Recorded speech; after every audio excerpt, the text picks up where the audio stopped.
Diana Uribe. Buenas, les invitamos a los oyentes de Caracol que quieran ponerse en contacto con los programas, llamar al 245-9706, 245-9706 o escribir al email diauribe@hotmail.com, diauribe@hotmail.com o a la página web www.diana-uribe.com. Hoy vamos a continuar con la historia de George Westinghouse y vamos a ver a uno preciosísimo, Alexander Graham Bell. La vez pasada estábamos viendo primero a un hombre absolutamente extraordinario, que era Thomas Alva Edison, como lo llamaban la lámpara, cómo había iluminado el mundo y las ciudades, y cómo cuando murió el mundo ya estaba iluminado y cuando nació todavía los candiles y las penumbras estaban en lo que después serían las grandes urbes, y estábamos contando todas sus historias y cómo hubo un momento de oscuridad en el momento en que él había muerto. Y estábamos empezando a contar la historia de un personaje que es un humanista, que es un hombre que tiene de la mano ligada la capacidad para desarrollar inventos y la ética.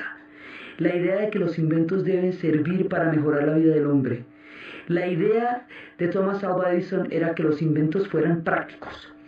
Ese es el objetivo, tienen que servirle a la gente.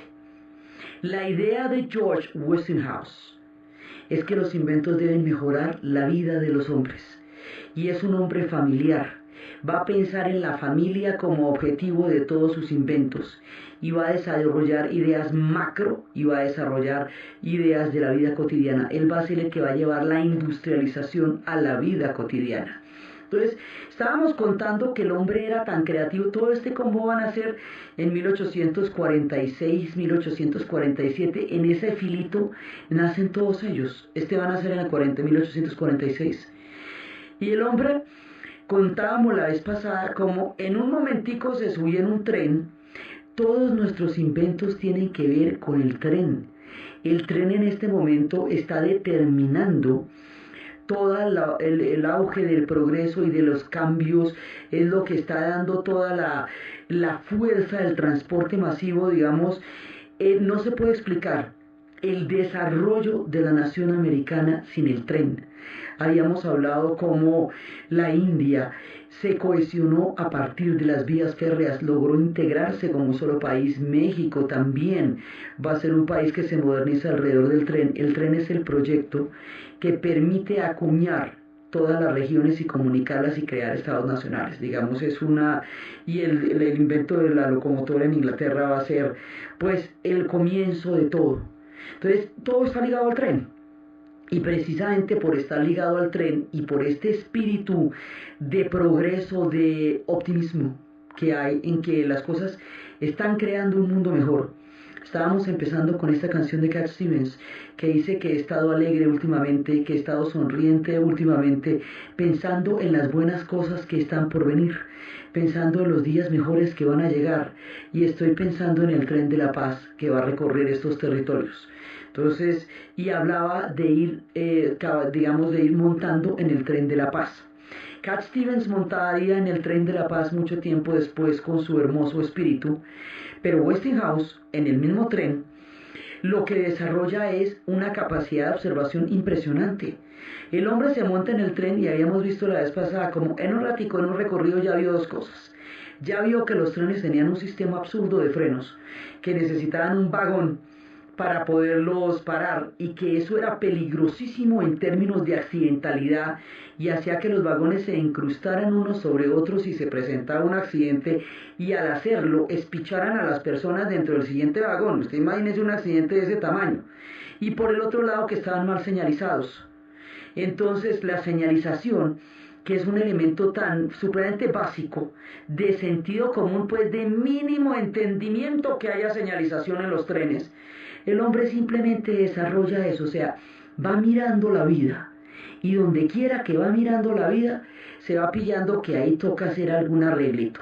Señalicemos estos trenes y verán cómo quedan de chéveres, y la gente empieza a ver cuándo hay que parar y todo, y verá cómo no se estrellan y quedan regios. Y habíamos visto que para poder crear un sistema de frenos en los trenes que no sea tan peligroso, tan inexacto y tan lleno de azar como el que tenían, se inventa los frenos de aire comprimido.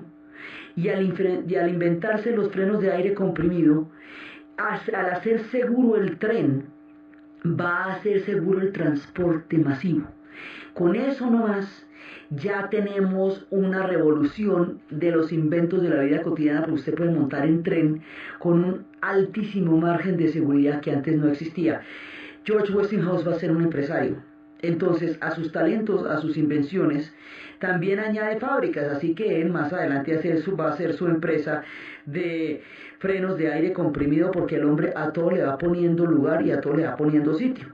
Entonces resulta que él, no más con viajar en tren, habíamos visto la vez pasada que le dijeron que había que cortar un tubo de un espesor enorme, y el hombre se inventó una máquina para cortar tubos de espesor enorme.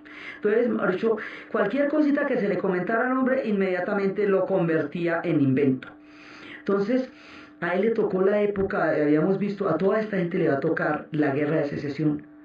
Y es en la guerra de secesión, en las épocas de crisis, donde ellos van a inventar muchas cosas. La gente suele creer que los inventos son de tiempos prósperos y alegres. No, la guerra de secesión a ellos no les da tan duro como al sur, porque el sur es su propio pellejo que está ocurriendo, pero es una época dura y de crisis para todo el mundo, y ahí es donde el hombre va inventando todas estas cosas.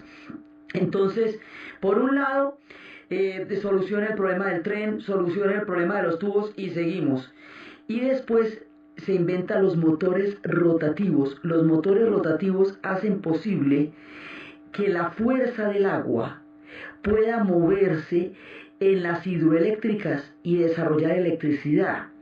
Entonces, ¿qué es lo que hace el hombre? Observar la fuerza de la naturaleza.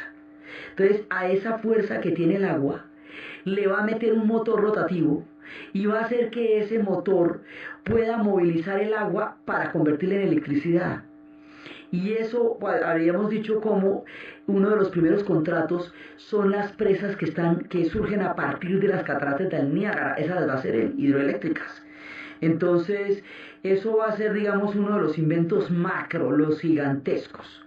Los motores rotativos para hacer mover el agua que está generando las hidroeléctricas.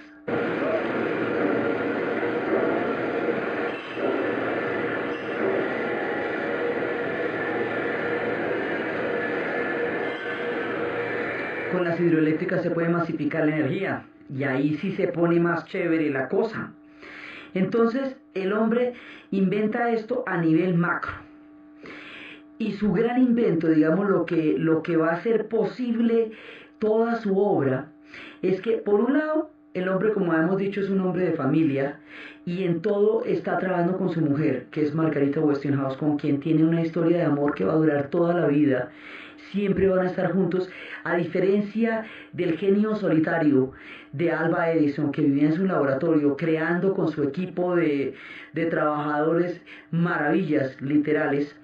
Este va a estar siempre en contacto con Margarita. Margarita y él van a ser, digamos, almas gemelas en el mundo de los inventos. Y por el otro lado, él va a tener una alianza que es la alianza de la vida. Va a conocer en 1888 un personaje presentó ante un evento de ingenieros un invento que a este tipo lo iba dejando de para atrás. El personaje es croata, se llama Nikola Tesla.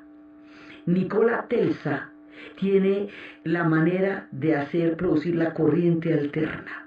Entonces, ¿qué es la corriente alterna? ¿Se acuerda que el problema de la interconexión eléctrica que teníamos con Alva Edison es que se necesitaba, para poder transmitir la electricidad de un lado al otro, necesitábamos unos conductores grandes, pesados, gruesos, costosos, y cada vez que se hacía un conector con el otro, la corriente se hacía menos fuerte, pero sobre todo la corriente no podía mantener el batiaje, digamos, no podíamos garantizar la continuidad de eso.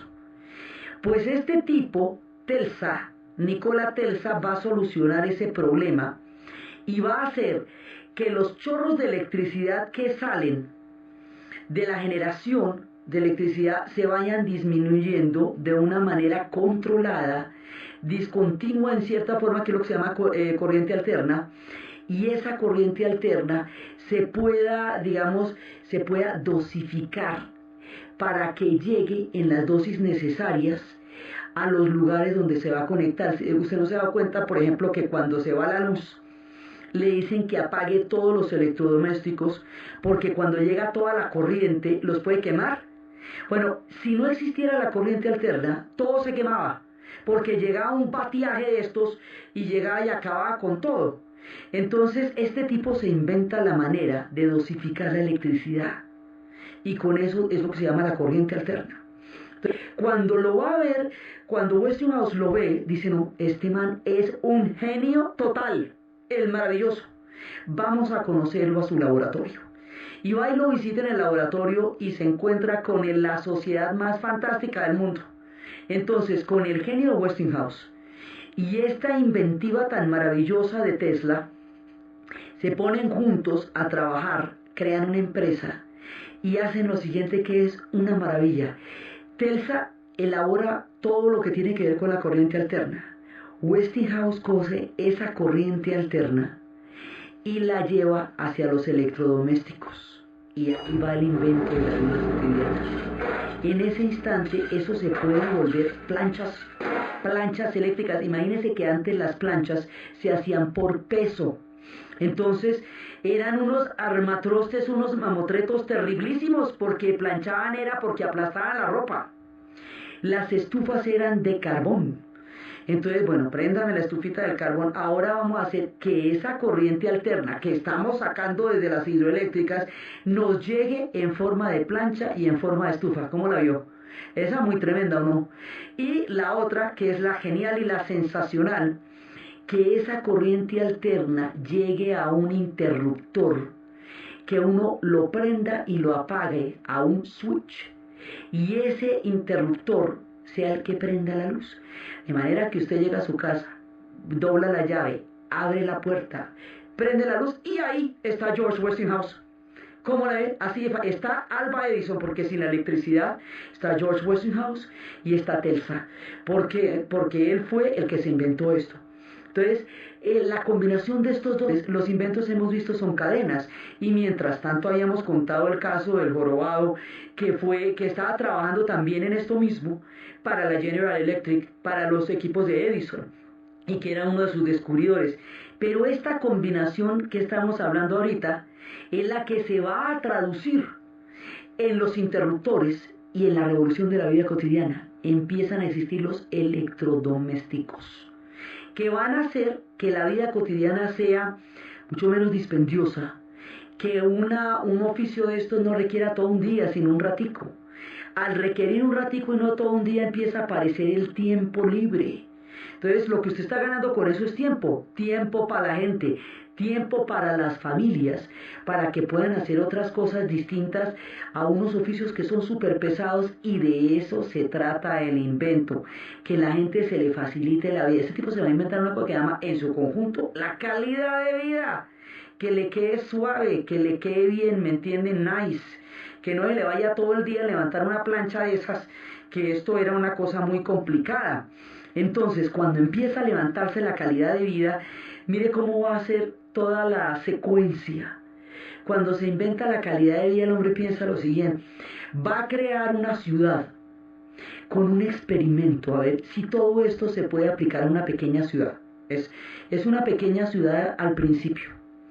Las casas de esa ciudad van a tener corriente alterna y electrodomésticos. Él ha visto en el proceso de industrialización, ha visto cómo las grandes ciudades que se están formando generan cinturones de miseria alrededor, cómo la mala calidad de la vida de los trabajadores hace que se conviertan en guetos de pandillas, porque sus hijos no tienen oportunidades, porque ellos están generando con su trabajo una inmensa cantidad de riqueza para otras personas, que se traduce en miseria para ellos, que no hay comparación entre los beneficios que ellos generan con su trabajo y la vida que ellos tienen, generando todos los beneficios que hacen posible la riqueza de otros. Entonces él dice, no, esto tiene que ser a lo bien. A lo bien significa que todo el mundo esté contento y que a todo el mundo le vaya bonito, porque el hombre es un humanista. Entonces, todos los trabajadores de esta ciudad donde están las fábricas de Westinghouse van a tener en sus casas electrodomésticos y sus casas van a funcionar con corriente alterna, lo mismo que la mía con Margarita, porque si me sirve a mí le tiene que servir a todo el mundo. Entonces, bueno, lo primero es eso. Segundo, la seguridad social. Esta gente me va a trabajar en condiciones dignas. Los accidentes de trabajo antes de la seguridad social eran innarrables, porque otra cosa eran lugares sumamente contaminados, inseguros. Entonces vamos a tener seguridad social, seguridad industrial y seguridad social. Es decir, esta gente tiene cobertura médica y esta gente tiene cobertura en unas condiciones de seguridad de trabajo que sean mucho más seguras. Está creando las ciudades que tengan calidad de vida para sus trabajadores. Entonces, como empezamos con 300 y esto se expandió a 3000, vamos a ampliar cobertura para que las 3000 personas disfruten de los mismos beneficios. En un principio eran 300, luego fueron 3000 y luego fueron, ya el mundo entero va a funcionar en grandes áreas con la idea de Westinghouse. O sea, que todo el mundo esté contento. Ya los caminos que coja la industrialización más adelante, todo eso es otro problema. La idea del hombre es que esto sea a lo bien, ¿sí? Y estamos ahí camellando con Margarita para que todo nos quede muy bonito. Entonces, él empieza a trabajar en todos los sectores de servicios, no solamente de generación de energía, sino de servicios. Entonces sí, efectivamente que haya seguros médicos, que haya la capacidad de trabajar con seguridad y se inventa, empieza a pensar en otra idea que es fundamental. El aire tiene que estar limpio.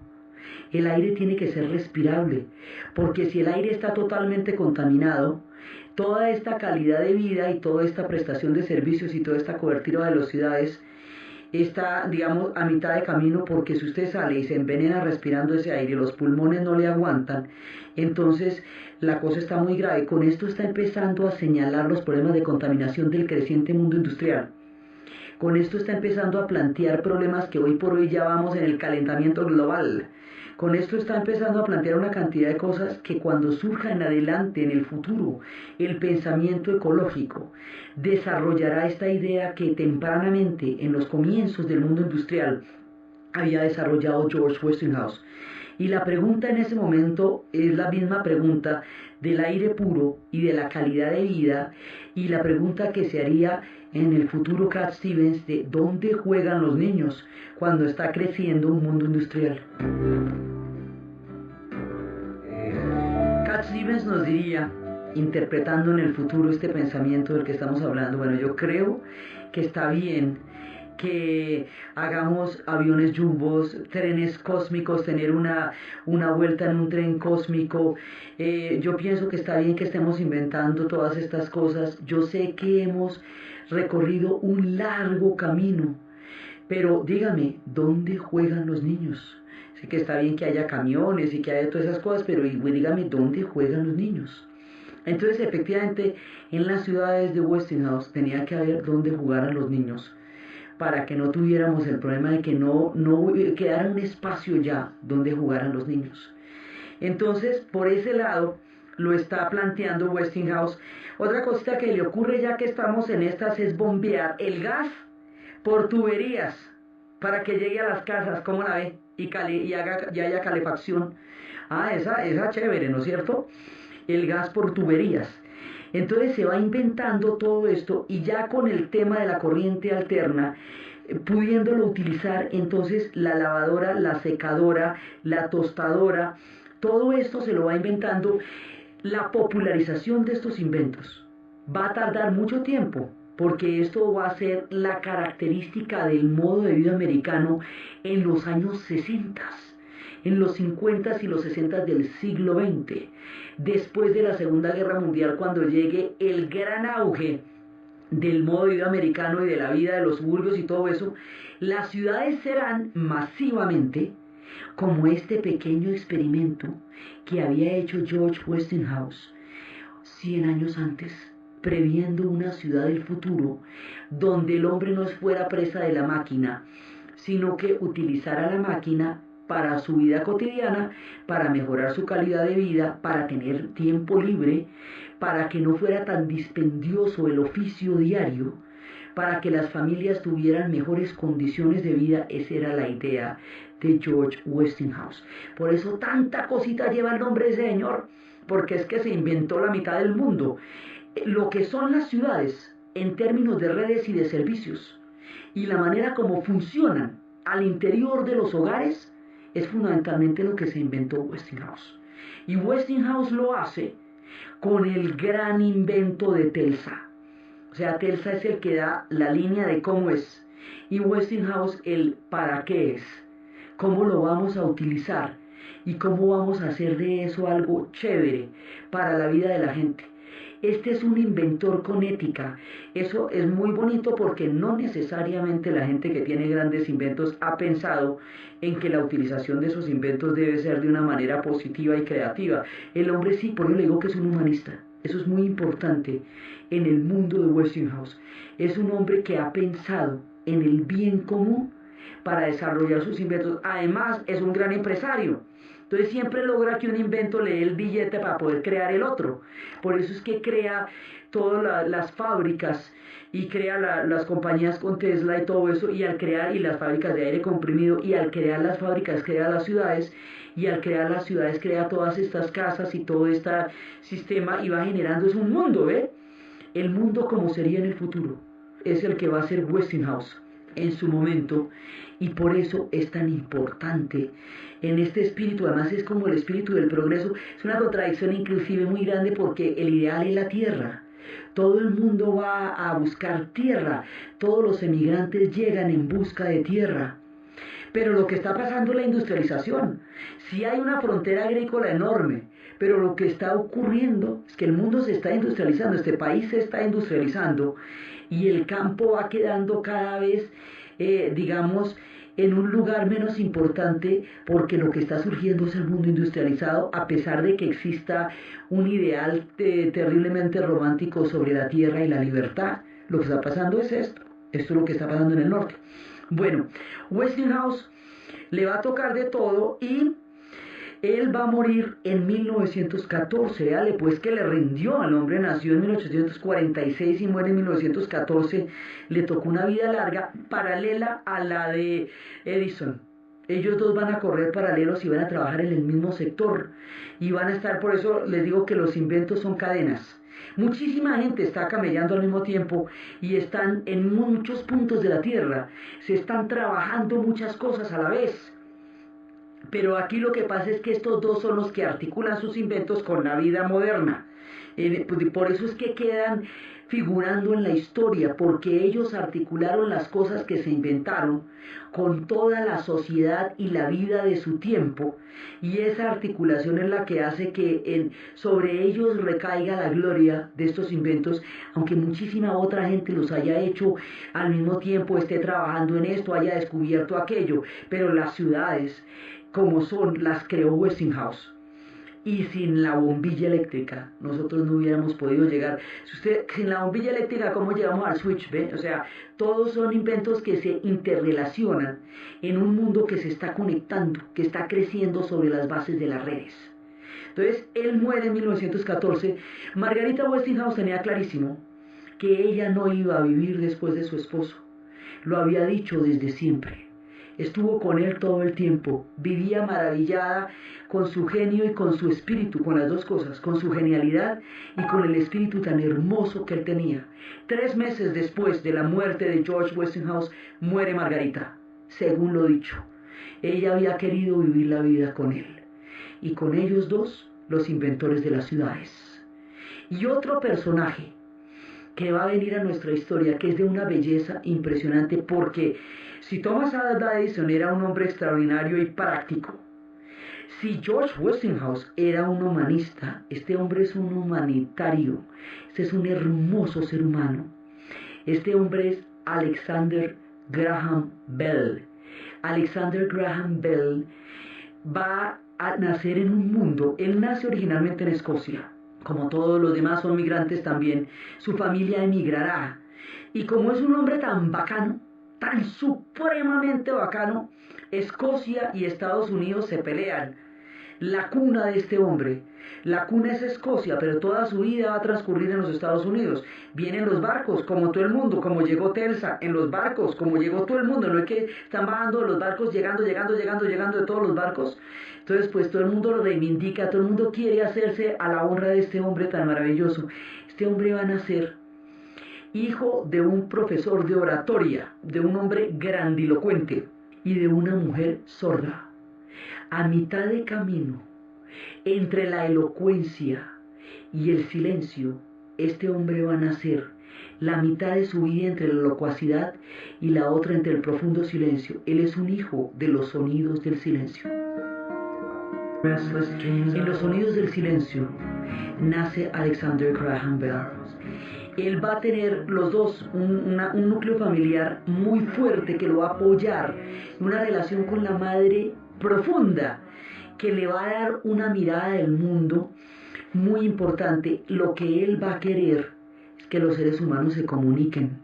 Hijo de una mujer sumida en el silencio, él quiere que las personas se comuniquen y la mayor parte de sus inventos van a estar dedicados a los sordomudos, porque él quiere que los sordos puedan entenderse con el mundo, empezando por su madre, y quiere que las personas se puedan comunicar entre sí.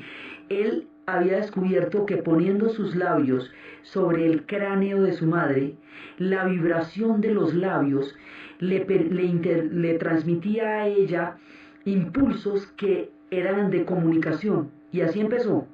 Y ellos trabajaban muchísimo y a la vez el papá lo ayudaba cantidades. Y entre los dos le dieron, digamos, la solidez a este tipo para inventar. Entonces, él era muy inquieto. Él empezaba 20.000 cosas, pero lo raro era que las terminaba todas.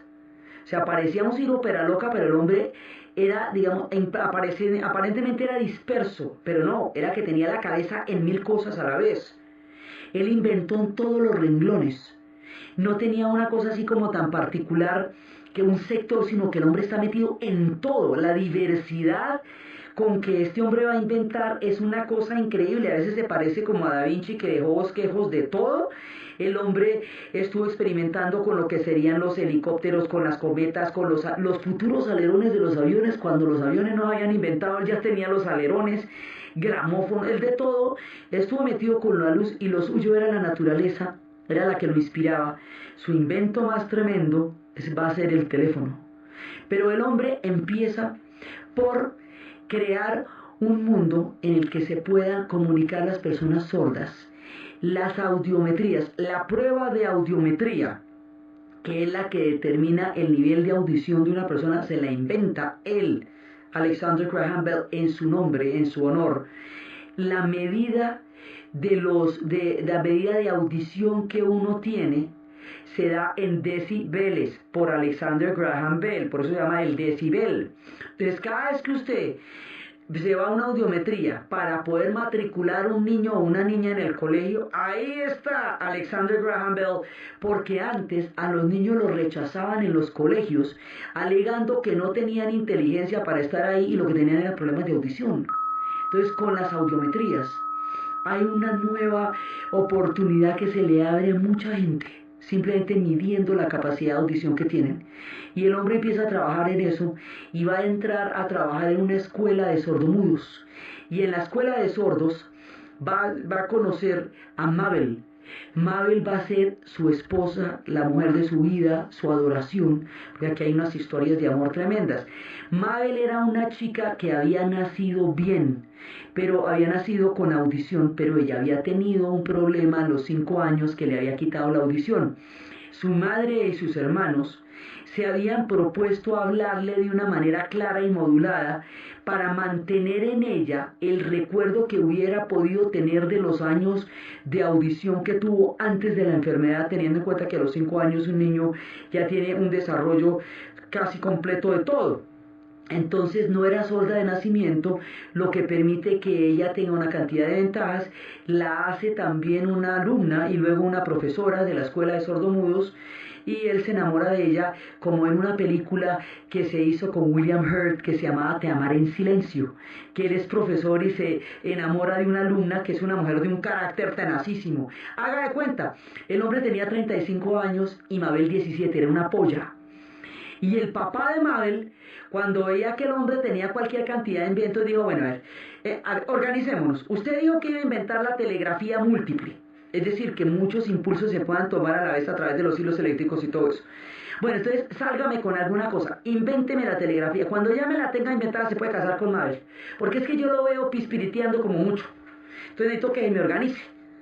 Entonces el hombre, hasta que lo logra inventar, cuando ya le tiene todo inventado, entonces la telegrafía múltiple, entonces se puede casar con madre. Y se casa con madre. La madre cometió el único error en la vida de preguntarle si ella era sorda de nacimiento o no, para pensar que si los hijos tendrían o no sordera. Esto a él le ofendió horrible, horrible, horrible, horrible, porque su amor por Mabel estaba más allá de cualquier sombra de duda. Pero, y de todas maneras, la madre de él quedó muy contenta cuando supo que había sido adquirida por un accidente, pues por una enfermedad, y no que había sido desde nacimiento. Y así ellos van a empezar a integrar un núcleo familiar. Con ese núcleo familiar, con el amor a la naturaleza, con un espíritu impresionante de observación y de adoración de todo lo que es el mundo natural, este hombre empieza con las mejores condiciones su mundo de los inventos. Y arranca este hombre a inventar. Entonces, él está metido en todo, como habíamos dicho, y está ensayando. Él miraba a los pájaros y miraba a los pájaros con una felicidad, los miraba y los miraba. Él va a comprar un terreno en Nueva Escocia, que es una curiosidad porque él es escocés, ¿no? En Nueva Escocia, Canadá.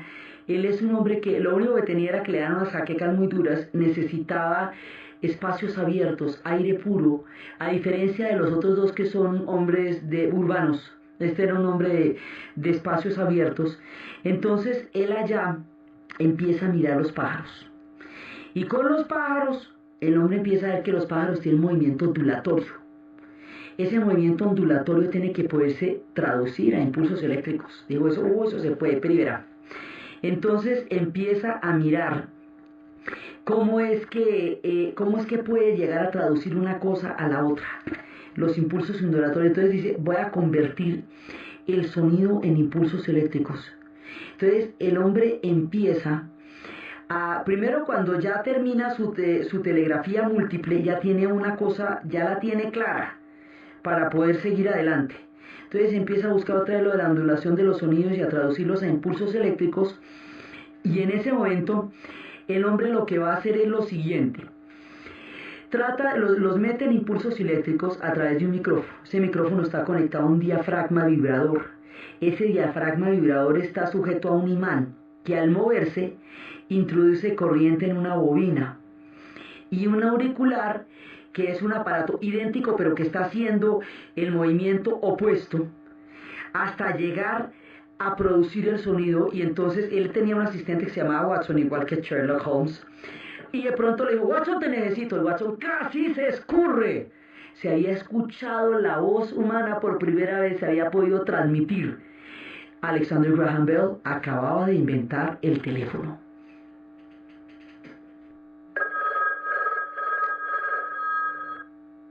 La idea que el hombre tenía era que ese invento iba a permitir que los amigos se comunicaran. Él dice, un día los amigos se van a poder comunicar sin necesidad de salir de sus casas.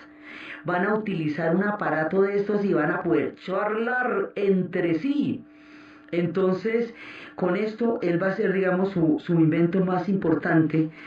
Y más adelante, como vimos, un poquito más adelante, en toda esta interconexión de los inventos, es que Thomas Alva Edison va a sustituir por carbón, el micrófono, digamos, le va a poner carbón, y ese carbón va a hacer que el sonido sea muchísimo más nítido para el auricular, y de esa forma no haya que gritar tanto. O sea, esto estamos así a tirito, una cosa y otra. Va el uno, va el otro, va el del otro lado. Esto es un proceso sumamente dinámico, complejo, y a pesar de que lo van desarrollando individuos, es un proceso colectivo en la medida en que simultáneamente se están dando una cantidad de genios tratando de inventar el mundo, ese que dijimos que se fue inventando poco a poco.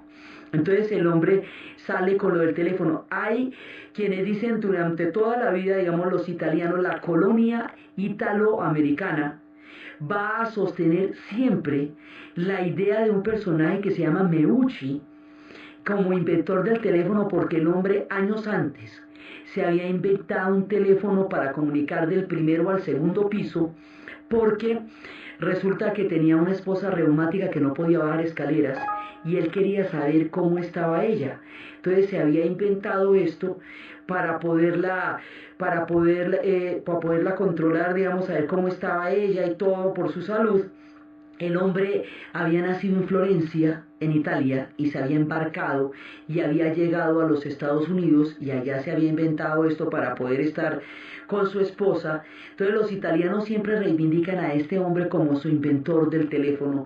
Y en El Padrino 3 hay un momento en que en el homenaje que le están haciendo al padrino le entregan el premio Meucci, que es el premio más importante que tienen los italianos, porque ellos reivindican a uno de los suyos, uno de sus inmigrantes italoamericanos, como el inventor del teléfono.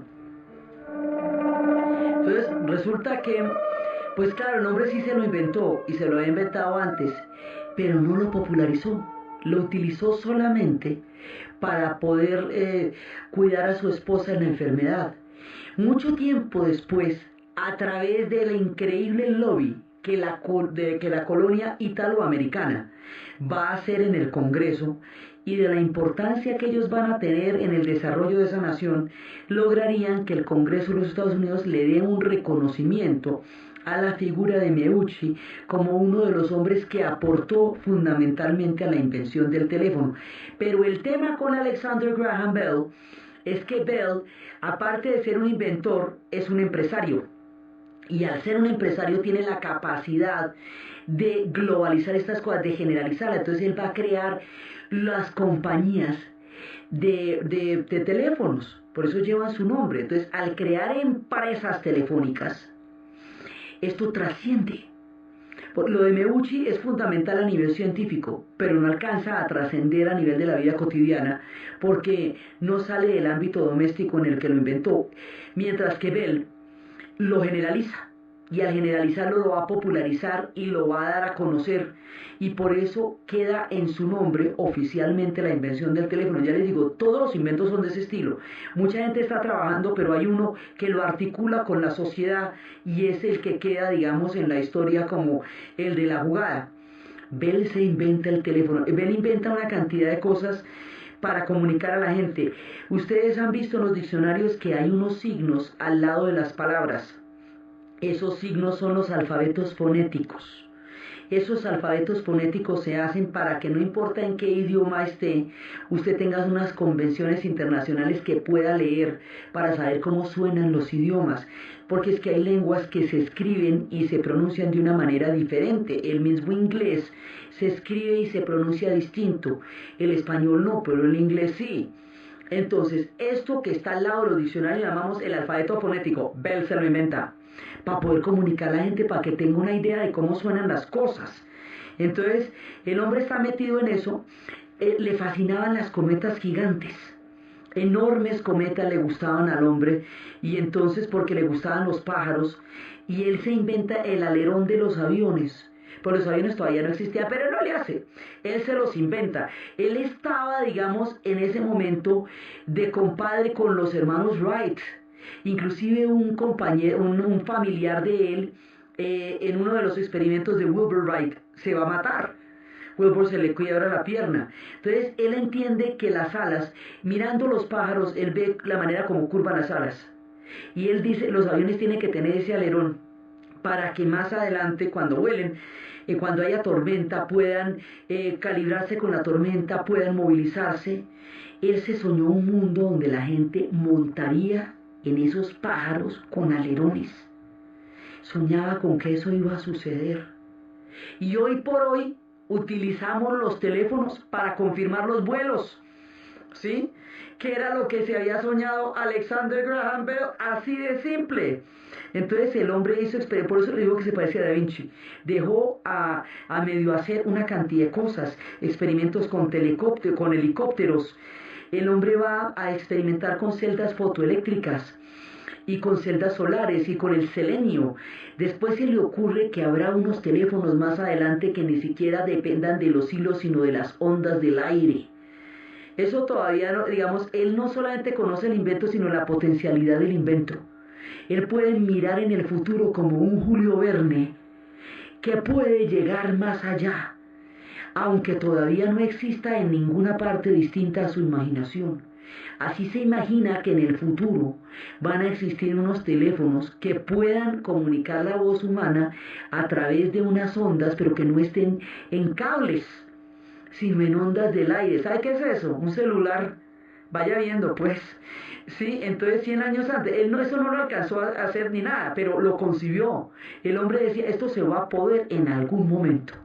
Más noche, pero se va a poder. Por eso empezábamos el programa con el espíritu de Cat Stevens, diciendo que ha estado sonriente y alegre últimamente, pensando en las cosas buenas que van a venir. Pero hay un espíritu de optimismo en esta época porque el mundo se está transformando a una velocidad impresionante y las cosas están cambiando y se mejora la vida cotidiana porque empiezan a existir los conceptos de la calidad de vida y todo eso. Entonces, este hombre está pensando en todas estas cosas y resulta que le pasa una fortuna que no es común. Sus dos hijas se van a casar con un par de tipos regios. Eso casi nunca un duro de estos va a conocer un par de yernos que son unos duros también y van a ser unos duros todos. Eso no pasa así como así. Y las chicas eran unas maravillosas. La historia familiar de él es absolutamente importante para entender su fertilidad y su creatividad, porque de ahí emana del amor que él tiene por su familia y de la espiritualidad y la magnanimidad de su corazón, es que emana la creatividad que lo hace a él tan prolífico. Su hija Elsie se va a casar con un tipo que se llama Gilbert Melville Grossworth. Ese hombre los va a poner en contacto con el mundo impreso y con el mundo de la fotografía. Ya este tipo estaba pensando en hacer una revista y estaba publicando una revista, pero era puro texto, pero ahora una revista que describa lo bella que es la naturaleza, que era su gran amor, la naturaleza. Con esa revista tan bonita que le gustaba de la naturaleza, al llegar al término del mundo impreso y este término de la fotografía, se van a inventar una revista que muestre la belleza del mundo. Esa revista se llama la National Geographic. Eso es el director de la National Geographic, el fundador, Bell y sus yernos, porque ambos estaban en la jugada. El hijo de el esposo de Elsie la mayor y el esposo de Daisy, que trabajaba con él también en la telegrafía múltiple. Entonces es un combo bacano el que se arma ahí, porque potencializa los genios de todos. Entonces la National Geographic, que cumplía 100 años a finales del siglo XX y que ahora sigue describiendo la naturaleza de una manera magistral, y ahora ya han vuelto hasta canales y bueno, mil cosas, él se la inventa con esa pasión por la naturaleza y el fantástico y afortunado encuentro con este yerno que le va a dar los elementos gráficos y los elementos editoriales para poder hacer esto. Entonces el hombre va creando un mundo absolutamente maravilloso, con la ondulación de los sonidos, con el vuelo de los pájaros, con la observación del silencio, con la observación de todos los sonidos que lo han acompañado. Finalmente, después de una vida increíblemente prolífera, después de mil cosas, el hombre va a morir en 1919, pero además otro detallito, antes de que nos vayamos, el hombre se inventa una cosa que le da mucha velocidad a las lanchas, para que puedan rendir cantidades. Se inventa la voladora, un aparato que hace que la lancha se eleve por encima del agua, pese menos y tenga una gran velocidad, así que esto hace que la gente, que las operaciones de salvamento se puedan dar con muchísima más rapidez. La voladora, como nosotros la conocemos, es otro de los inventos de Bell. ¿Cómo la ve?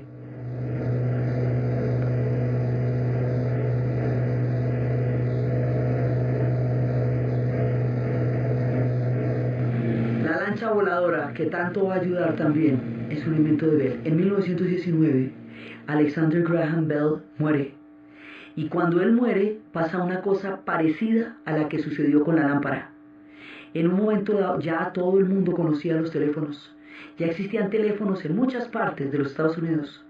Cuando él muere, Apagan los teléfonos, los desconectan durante unos minutos, en un silencio de la voz humana, de las intercomunicaciones, como un duelo por el hombre que había logrado lo que siempre quiso, que la gente se comunicara entre sí, romper el aislamiento, las barreras de silencio y hacer que los amigos se pudieran comunicar sin salir de su casa. Por él y en nombre de él se hizo este homenaje, y el mundo no se podría explicar sin su invento y sin su magnánimo espíritu. Nos faltan aún cosas, aún no nos hemos inventado las máquinas de escribir y tantas otras cosas que harán posible las grandes novelas, la mejor literatura y el mundo moderno en términos de las oficinas y de las corporaciones. Entonces, desde los espacios de la genialidad cotidiana del concepto de la calidad de vida de George Westinghouse y su amor con Margarita, desde el mundo entre el silencio y la elocuencia en que van a ser Alexander Graham Bell, su espíritu sereno y magnánimo, su manera de mirar el mundo, sus audiometrías, su teléfono, sus pájaros voladores que por el momento volaban en su imaginación hasta que el mundo lo alcance, las ciudades modernas que hoy se encienden a partir de los electrodomésticos, el mundo como hoy lo conocemos, en un sentido cada vez más cercano a la realidad que vivimos, soñada por estos hombres que empezaron a pensar en sus familias, en el espíritu humano, en la naturaleza y en una mejor vida para todos. En la narración, Diana Uribe, en la producción, Jessy Rodríguez, y para ustedes, feliz fin de semana.